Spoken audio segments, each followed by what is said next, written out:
আজ পূর্ব মেদিনীপুরের নিমতৌড়ির পুলিশ লাইনে ভ্রাম্যমাণ উন্নত মানের বায়ো টয়লেট ইন্ডিয়ান অয়েল পেট্রোনাসের পক্ষ থেকে জেলা পুলিশের হাতে তুলে দেওয়া হলো প্রায় 36 লক্ষ টাকা ব্যয়ে ইন্ডিয়ান অয়েলের ডিএসআর প্রকল্পে ওই বায়ো টয়লেট তুলে দেওয়া হয় জনগণের স্বার্থে। মূলত বিভিন্ন জমায়েতে বহু মানুষজন উপস্থিত হন, পাশাপাশি মহিলা পুলিশ কর্মীরাও উপস্থিত থাকেন। সেক্ষেত্রে জেলা পুলিশের পক্ষ থেকে বায়ো টয়লেট পরিষেবা দেওয়ার ব্যবস্থা থাকবে।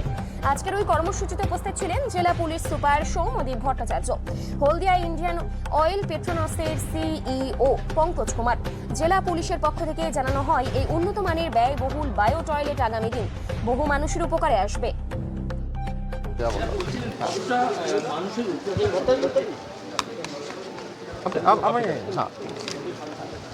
আপনারা জানেন যে আজকে সিএসআর ইনিশিয়েটিভের আন্ডারে আইপিপিএল একটি ভেহিকেল মাউন্টেড বায়ো টয়লেট বা যেটা ওনারা, আপনি কি বলছেন এটাকে? নো নট চেসিস মাউন্টেড, মানে টেকনিক্যাল একটা কিছু টার্ম বললেন। So not a bio toilet. No, it's a bio toilet, but it's technologically upgraded. It's a technologically upgraded bio toilet. মানে নর্মালি যে বায়ো টয়লেটগুলো থাকে, এখানে ওনারা যে বায়ো টয়লেটটা তৈরি করেছেন, যে আপনার স্লাজটা জানেন, সেটা অলরেডি অটোমেটিক্যালি আপনার যে ব্যাকটেরিয়াগুলো রয়েছে সেটা কোনো ডিসচার্জের দরকার হবে না, সেই ব্যাকটেরিয়ার মাধ্যমে সেটা রিসাইকেল হয়ে যাবে। সো এটা একদিক থেকে যেমন আমাদের ওয়াটার কনজারভেশনে কাজে লাগবে, সেই একইভাবে যে ওয়েস্টগুলো থাকে, হিউম্যান ওয়েস্ট, সেগুলো বাকি পরিবেশে দূষণে বা কোথাও সেগুলোকে এফেক্ট করবে না। যেটা বলার অ্যাকচুয়ালি যে সিএসআর ইনিশিয়েটিভের আন্ডারে ওনারা যেটা আজকে আমাদের হ্যান্ডওভার করলেন, এটা গোটা ডিস্ট্রিক্টের বিভিন্ন জায়গায় যেখানেই আপনারা গ্যাদারিং হয়, যেখানে আমাদের এল্ডারলি থাকেন বা লেডিসরা থাকেন, সেটা পুলিশের যারা ডিউটি করতে যান তারা গ্যাদারিংয়ে আসেন, বিভিন্ন মেলাতে হতে পারে বা অন্যান্য জায়গায় যে সমস্ত মহিলা এবং এল্ডারলি যারা আসেন, বয়স্করা আসেন, তাদের প্রত্যেকের ক্ষেত্রে এটা কাজে লাগবে। এবং এই বায়ো টয়লেটটা 4টে কেবিন আছে এর মধ্যে, এবং এই 4টে কেবিনই তারা ইউজ করতে পারবেন। এর মধ্য দিয়ে যে আমাদের জেলার প্রত্যেকের যেমন সুবিধা হবে, বিশেষ করে বয়স্ক এবং মহিলারা যে রাস্তাঘাটে বা ক্রাউডেড প্লেসে তারা এই বায়ো টয়লেটটার সুযোগ নিতে পারবেন। এবং এর জন্য আমি বিশেষভাবে আইপিপিএল কর্তৃপক্ষকে ধন্যবাদ জানাবো যে তারা তাদের এই ইনিশিয়েটিভটা নিয়েছেন আমাদের জেলার কথা ভেবে। এটা আজকে তারা হ্যান্ডওভার করবেন। Thank you. आईपीपीएल एक जॉइंट वेंचर है इंडियन ऑयल कॉरपोरेशन और एक मलेशियन कंपनी है पेट्रोनस। दोनों फॉर्च्यून 500 कंपनी है, उनका एक जॉइंट वेंचर है। We are basically into LPG import terminalling at this place.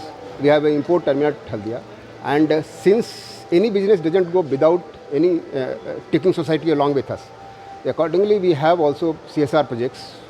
CSR projects we are doing related to the sanitation, education, and different kind of things we are doing, even water improvement, water provision and all.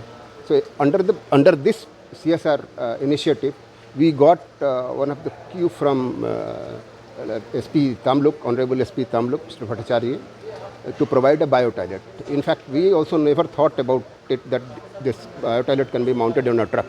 Somehow, with some thinking and doing some R&D and taking a lot of help from him, Mr. Bhattacharya particularly, and we got into touch with one of the manufacturer who is also having a patent, and that is how we have come up with this bio toilet. In fact, we'll continue to engage into such kind of activities whenever requested. And thank you.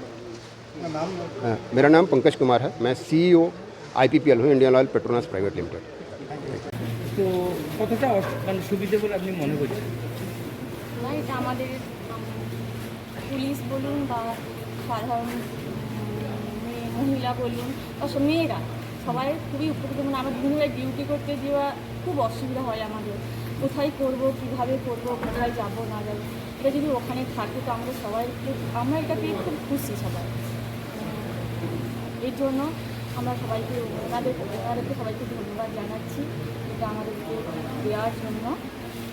অনেকটা সময় তো যেখানে duty করতে হয়, অনেকটা সময় থাকতে হয়, সেক্ষেত্রে অনেকটা সুবিধা হলো বলে অবশ্যই আমাদের সবাই খুবই সুবিধা হয়। যারা বয়স্করা থাকবে, মহিলারা, ওনাদের সব মানুষ প্রত্যেকটা মেয়েদের খুবই সুবিধা হয়েছে। আপনার নাম?